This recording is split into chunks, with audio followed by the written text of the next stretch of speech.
Togo. Et nous revenons pour la dernière partie de cette émission consacrée au Togo. Le CHU Sylvanus Olympio tient son scanner. C'est désormais fait, le scanner est désormais opérationnel au centre hospitalier universitaire Sylvanus Olympio au Togo. Oui, 63 ans après les indépendances. Pour un hôpital de référence, parce qu'on parle de CH Sylvanus Olympio. C'est vrai que dans les années 2010, il y a un scanner qui a été acheté, mais malheureusement pour l'installation, et qu'on a mobilisé toute une équipe gouvernementale et que malheureusement on a constaté que le matériel n'était pas fonctionnel. C'était un matériel acheté dans un marché entre guillemets noir. Et donc depuis ce jour-là, le CH Sylvanus Olympio a souffert d'un manque de scanner. Et quand vous arrivez dans cet hôpital-là et qu'il faut des consultations qui demandent des imageries, vous êtes obligé d'aller dans des cliniques privées. Ouais. Et donc, et là, puisqu'on est dans la contractualisation, je pense qu'on en parlera, un appel d'offres a été lancé pour l'achat et l'installation d'un nouveau scanner et que l'appel d'offres a été remporté par ANAFA International. Donc, c'est cette structure-là qui a acquis et a installé le scanner qui est de 64 barrettes. Oui. Et donc, je crois que ça s'est installé et on en parle malheureusement, mais c'est vrai que j'en parle couramment, mais pour moi, ça me désole un peu plus. C'est également une grande, comme je l'ai dit, parce que tout à l'heure, c'est un hôpital de référence. Et si c'est seulement à cette période-là qu'on arrive à avoir ce matériel qui est très important, je pense que ça laisse à désirer. Donc, ANAFA International, je pense que c'est, comme je le dis, c'est un scanner qui a été acquis grâce à un partenariat public-privé.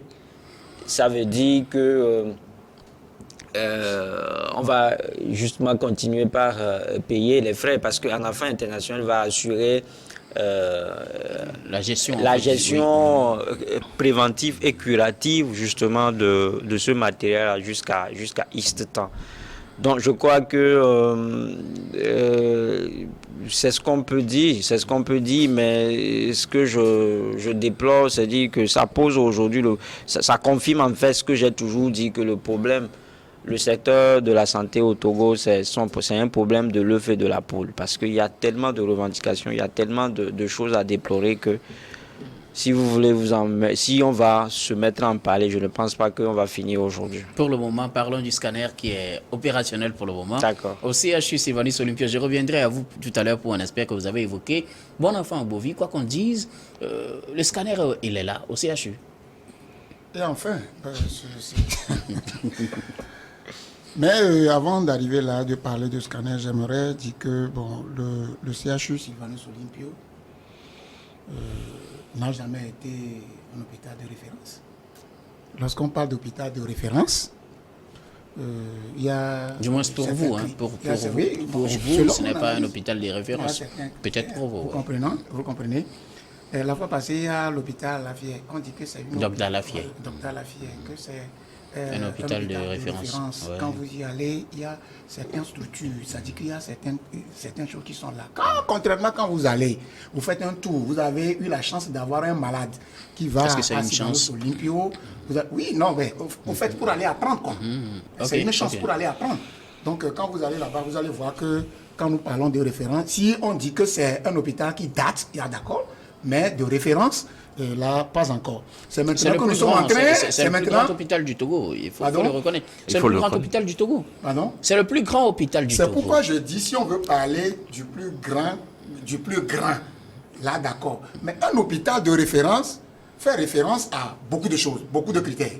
Et c'est pourquoi je vais parler tout à l'heure que l'hôpital Docteur Alafié devient un hôpital de référence que...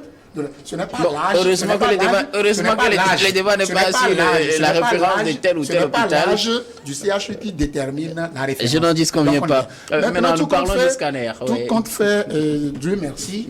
Enfin, les Togolais en ont parlé, etc. Parce que ça fait... lorsque les gens parlent de scanner dans nos hôpitaux, je crois que quand tu es au Togo, tu ne peux pas bien comprendre ça. Quand tu franchis un peu la frontière et tu vas dans d'autres pays limitrophes et que tu as la chance de tomber malade et qu'on t'amène dans les hôpitaux dans ces pays et que ce que nous demandions ici, le peuple demandait, souhaiterait depuis, ça n'arrivait pas, et que tu le trouves là-bas, quand tu reviens, tu vas commencer toujours par réfléchir. Il y a des choses quand nous disons pas que quelqu'un ne fait pas bien, mais nous disons ça pour que nous soyons socialement dans de meilleures conditions. Pourquoi? Quel Togolais qui aura maintenant un hôpital de référence et que les gens quittent leur pays maintenant pour arriver pour se faire soigner ici et le Togolais ne serait pas content. Tout le monde serait content. Nous voulons qu'on aille vers là. Tout compte fait, nous avons parlé de ce scanner et c'est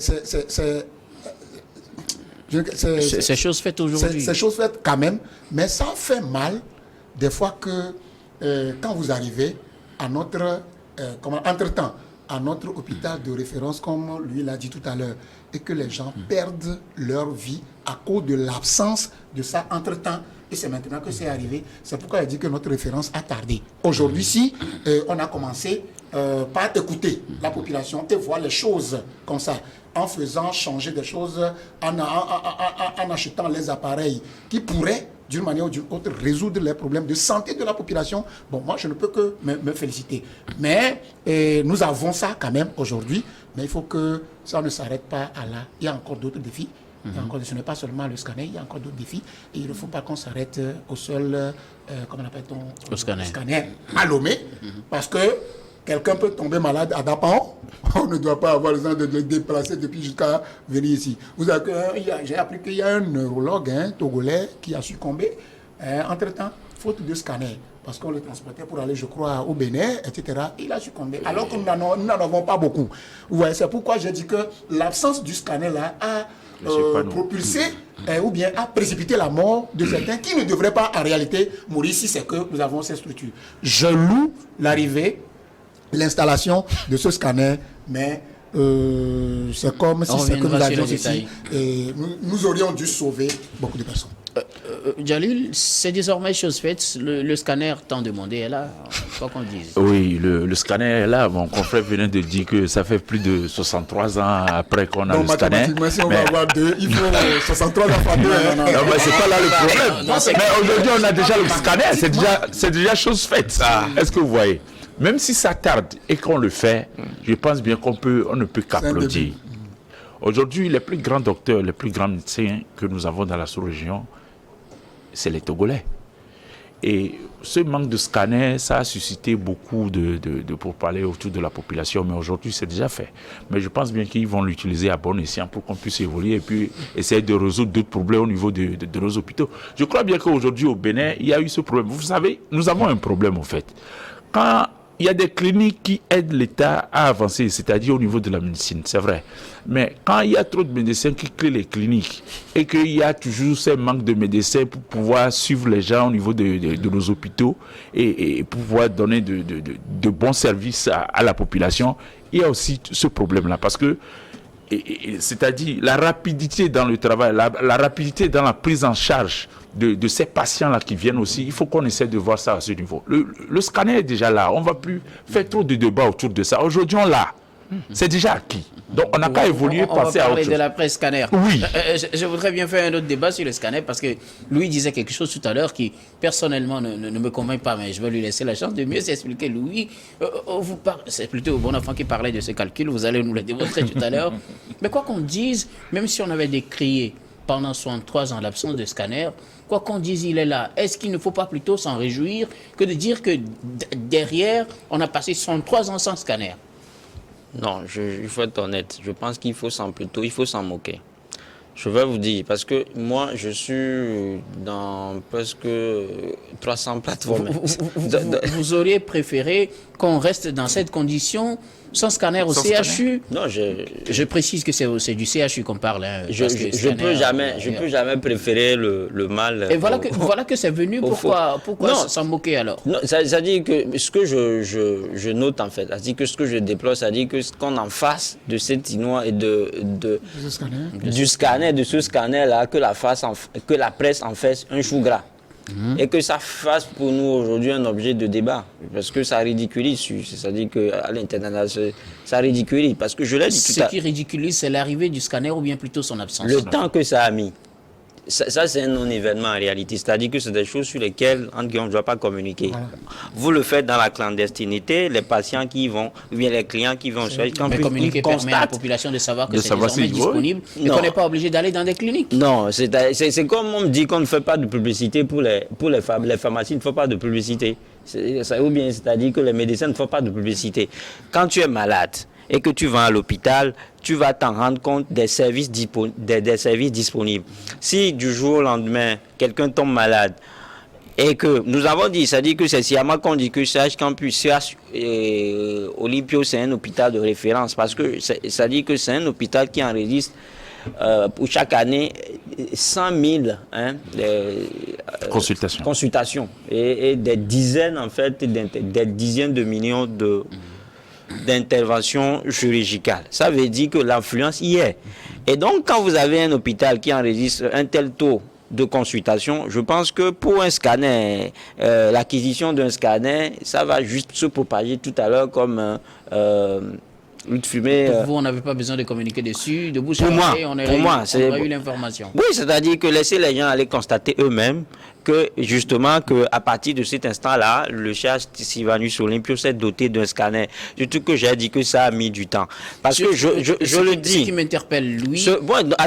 Parce que je le dis, parce que je disais tout à l'heure que moi, quand j'ai partagé l'article dans des groupes WhatsApp, il y a un confrère du Cameroun qui m'a appelé, qui a fait un appel WhatsApp, qui me dit, lui, mais il me semble que tu as fait une erreur, que ce n'est pas le CH Sylvanus Olympio, que c'est un CMS, que vous voulez justement parler d'un CMS, c'est-à-dire que centre médico-social. Oui.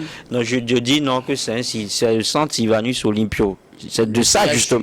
C'est le CHU, c'est de ça qu'il est question. Parce que quand on parle du CHU, c'est-à-dire que c'est là où les stages se font pour les étudiants en médecine. Et donc quand on nous dit que c'est seulement aujourd'hui, c'est tellement cette semaine-là que cet hôpital de référence vient de se doter d'un scanner, ça montre en fait tout le flou qu'il y a autour. Donc le confrère n'a pas compris, mais j'ai eu le temps de lui expliquer qu'en réalité, nous parlons bel et bien du CH Sylvanus Olympio. Est-ce que vous voyez? C'est pour ça que je dis que pour moi, ça me fait honte en fait. Et que normalement, ça devait constituer pour nous un non-événement. C'est des sujets sur lesquels on ne doit pas communiquer. Alors, Louis, c'est sur quoi je voulais revenir, c'est que vous, en tant que journaliste, Oui. vous aviez toujours critiqué cette absence. Est-ce que ce n'est pas l'occasion pour vous de revenir dire à vos lecteurs, aux téléspectateurs qui vous suivent, que ce que j'ai toujours critiqué, je l'ai enfin? Non, mais en fait, ce qui m'intéresse, c'est-à-dire que tu es journaliste toi aussi. Oui. Et en journalisme, ce qui interpelle souvent, c'est le mal. Le journaliste n'a pas besoin de venir applaudir pour ce qui est bien. Ce qui est bien, c'est ce qui doit être fait. C'est-à-dire que c'est ce qui est normal. On laisse la normalité de côté et on dénonce en fait ce qui n'est pas, ce qui est anormal. Et quand c'est fait, on ne dit plus que c'est fait. Non, mais et puis quand tu le dis, je disais tout à l'heure que le problème, le secteur, c'est un problème de l'œuf et de la poule, parce que ça n'en finit jamais. L'acquisition de ce scandale, c'est un épiphénomène. Si je dois être, entre guillemets, correct, c'est-à-dire que c'est un épiphénomène, parce que les problèmes là-bas, ils sont énormes. Aujourd'hui, j'évoquais tout à l'heure la contractualisation, avec tout le dégât que ça nous cause. Interviewer les médecins, interviewer peut-être un syndicat, un membre du syndicat national des praticiens hospitaliers du Togo, parce que c'est souvent ce syndicat-là qui prend à bas le corps le problème des hôpitaux ou bien des centres hospitaliers du Togo. Il vous parlera des problèmes en fait que nous avons dans le secteur de la santé. Donc quand vous avez tout ça et que vous dotez d'un scanner qui devait être fait depuis dans les années 1990, peut-être qu'avant que je ne sois né, et que c'est seulement maintenant vous le faites, vous voulez communiquer là-dessus. Je pense que sur la toile, les gens vont se moquer de nous. C'est vrai aussi par moi, c'est-à-dire que j'ai souvent, c'est aussi un défaut pour moi de dire des choses souvent tout drues, parce que je sais que ce que je dis, ça ne va pas plaire aux gens. Merci. Mais il faut quand même le dire. C'est pour ça que je dis que pour des éléments comme ça, pour moi, c'est un fait divers. On ne doit pas communiquer là-dessus. Le scanner est là. Le patient qui ira au CH Sylvanus Olympio et qui aura besoin d'une imagerie va constater justement qu'on a un scanner et qui ne sera plus obligé d'être renvoyé dans une autre clinique. Merci beaucoup, Louis. On vous a compris, mais je rappelle que vous avez publié un article, bien sûr, sur la présence de ces scanners maintenant au CHU. Bon, enfant, Boubi, je viens à vous. Vous faisiez une critique. Est-ce qu'aujourd'hui, il ne faut pas plutôt se lancer dans une logique de reprise en main des problèmes et d'un désir de les régler? Est-ce qu'on va faire des comptes parce qu'on a fait passer tel nombre d'années avant de l'avoir, qu'il faut encore ce même nombre d'années avant d'avoir un autre? Est-ce qu'il ne faut pas plutôt comprendre qu'on a pris conscience des problèmes que nous autres avons déjà exposés sur les médias en critiquant la gestion? Aujourd'hui, on est en train de prendre en compte nos difficultés. Est-ce qu'il faut plutôt s'en plaindre ou plutôt s'en réjouir? Moi, la réponse à ta question se trouvait dans le déroulé de Louis. Ça se trouve dans ce que Louis vient de dire tout à l'heure. Vous savez, moi, par exemple, on doit faire du tollé et l'installation du scanner au CHU Sylvanus Olympio. Si c'est qu'après Sylvanus Olympio, on a encore, par exemple, si on nous dit qu'on a installé, par exemple, 5 scanners dans nos 5 régions, vous comprenez, ça doit faire tollé parce qu'on ne va pas s'attendre à ça. Maintenant, si c'est un seul, pour vous, ça pose problème. Vous voyez, non, dites-moi, celui qui aura un problème à Dapan, vous comprenez? Oui. Jusqu'à ce qu'on évacue un patient. Ok, heureusement que maintenant, de Niamtougou, il y a un vol, les avions en fait déjà. 65 000 francs. Oui. Quelqu'un qui est un patient va dépenser encore 65 000 francs pour venir ici, pour aller se faire scanner et savoir ce qui se passe. Vous voyez que c'est pourquoi le confrère, là, son confrère qui lui a posé la question, est-ce que c'est un CMS? Pour lui, on doit sortir ceci. Parce que pour lui, il ne comprend pas que jusqu'à présent, c'est maintenant qu'un CHU soit doté de scanner, quoi. Ah. Et on en fait joie. Pour lui, quoi. Et il a eu la chance de lui expliquer que il parle de CHU. C'est pourquoi il a dit que c'est vrai, c'est une avancée. Nous avons critiqué, tout le monde a parlé il y a absence de ceci, absence de ceci, etc. Mais maintenant, quand ça vient là, ce n'est pas... Alors qu'il y a d'autres choses encore ailleurs. Ça doit faire du tollé quand c'est dans les régions. Mais je sais que c'est un début. Si c'est maintenant que nous allons commencer par prendre, comment l'appelle-t-on, comment l'appelle-t-on, ce que la population, c'est-à-dire le cri d'alarme des populations par rapport aux dispositions que nous prenons dans nos hôpitaux, c'est maintenant que nous allons commencer par le prendre. Je dis que comme nous sommes aussi dans le mandat social, ça ira. Merci. Alors, l'arrivée de ce scanner au CHU, je ne sais pas si vous avez une réaction à faire là-dessus, mais cette arrivée relance sur la question sur la gestion des centres hospitaliers au Togo, surtout parlant de la contractualisation. Est-ce qu'on peut dire aujourd'hui que la contractualisation est en marche, parce que c'est grâce à elle qu'on a aussi ce scanner aujourd'hui, Louis? Oui, mais pour dire que ça marche, il faut que le ministre en charge de la Santé nous fasse un bilan, parce que ça fait au moins plus de 5 ans qu'on est dans ce système-là, et que pour la bonne gouvernance... Il avait avoué tout récemment que le leasing marche très bien. Que le leasing marche, Dieu merci. Donc, il faut qu'on le voit sur le terrain, parce qu'aujourd'hui, ce que réclame en fait le personnel soignant, c'est surtout ce manque criard de personnel. C'est vrai qu'il y a des concours qui ont été lancés ici et là, mais je pense que le manque sur le terrain, il est toujours d'actualité. Et à côté, on a toujours réclamé de bons plateaux techniques, en fait. Et c'est-à-dire que pour les hôpitaux, ça fait partie également des revendications phares des syndicats du secteur de la santé. Aujourd'hui, si rien de n'est fait et qu'on brandit, en fait, l'installation et l'acquisition d'un scanner comme un trophée de guerre, je pense qu'on est là et on se trompe. Abdou Jalil, est-ce qu'aujourd'hui, on peut dire que la contractualisation est en train de marcher? Parce que c'est au moins grâce à ça qu'on a le scanner tant géré. Oui, moi je pense bien. Parce que moi je ne veux pas qu'on essaie de trop tourner autour de peau. Parce que le scanner aujourd'hui on l'a déjà. Parce que moi, là où moi je veux plus mettre d'accent, parce que le mandat du président c'était un mandat social. Et le montant qu'ils ont alloué pour pouvoir passer au scanner, qui fait un montant de 35 000, c'est là où moi je veux plus attirer l'attention du ministre et puis du chef de l'État, parce que 35 000, moi je vois que c'est trop. C'est assez pour le Togolais. Oui, c'est assez pour le Togolais en fonction de ce que nous vivons aujourd'hui. Non, mais je pense que c'est là. Non, sur le montant, justement. Vous savez, on a tant entendu le scanner. Tu sais que 35 000 a supprimé le gouvernement. On va laisser. Il va terminer, mais juste à dire, parce que ça rejoint justement la question que tu vas poser tout à l'heure sur la contractualisation. C'est l'une des conséquences de la contractualisation, parce que ça veut dire que l'État n'a plus la gestion de ces hôpitaux-là. C'est un privé qui gère. Donc, souffrez que les prix vous reviennent très cher. Voilà. Oui, Diallo, vous pouvez continuer. Vous savez, quand on a besoin de quelque chose et que ça prend du temps et que ça arrive, on ne peut que l'acclamer. Peu importe la manière dont on le fait. On l'a déjà. Pensons maintenant autour de ça, ce qui n'est pas bon. Moi, je parle de ce montant parce que je vois que c'est cher. Vous venez de parler de cette contractualisation, c'est vrai. Si ça se passe comme ça, c'est ce qui peut arriver. Mais il y a toujours des négociations à faire. Avec le temps, ça peut se faire. Mais si le gouvernement voit au niveau de la population qu'ils n'arrivent pas à pouvoir entrer, à pouvoir faire ce scanner et que le montant est trop, je pense que par des subventions, on peut essayer de régler ce problème-là. Okay. Il y a toujours eu des subventions. Bientôt, on peut voter un budget d'ici, on sera à la fin de l'année. Ça peut se faire. Mais il ne faut pas qu'on essaie de dire que voilà, qu'on a pris le scanner comme un trophée de guerre. Non, ce n'est pas là le problème. Mais aujourd'hui, on va en profiter, c'est vrai. Mais c'est le montant qui est trop. Moi, à mon humble avis, c'est ce que moi je vois. Si le gouvernement peut faire un effort à ce niveau et trouver une subvention pour essayer d'essayer de diminuer le montant pour pouvoir passer au scanner, je pense bien que... Ça, c'est un plaidoyer. Oui, c'est un plaidoyer. Oui, bon enfant, vous avez la parole maintenant. Oui, bien sûr. Vous savez, bon, moi, je clame l'optimisme de mon co-débatteur, frère. Et au cas où ça ne venait pas. Non, ne soyez pas pessimiste. Non, je ne suis pas pessimiste.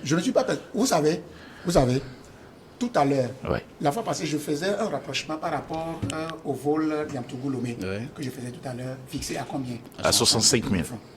Est-ce que, quel est le pourcentage, quel est le taux de pourcentage de Togolais qui pourraient voyager par rapport à ça? Est-ce que quand on compare au coût dans la sous-région, on ne peut pas s'en réjouir aussi, même si ce n'est pas l'objet de ces débats? Vous savez, il faut toujours aller vers l'excellence. Il faut que les gens nous citent. Il faut que les gens citent le Togo parmi les choses excellentes. Vous comprenez? Si par rapport à la sous-région, la compagnie n'est pas une compagnie togolaise. On revient sur le débat du scanner parce que le temps est contre nous. Le temps est contre nous. On va finir dans quelques minutes. Je voudrais que vous ayez vite. Aujourd'hui, la contractualisation a fait que le prix, et ça c'est ça, le prix est fixé pour le moment à 65 000 francs. Si son plaidoyer peut être écouté, à 35 000, pardon, si son plaidoyer peut permettre à ce que l'État trouve des stratégies pour abaisser ça.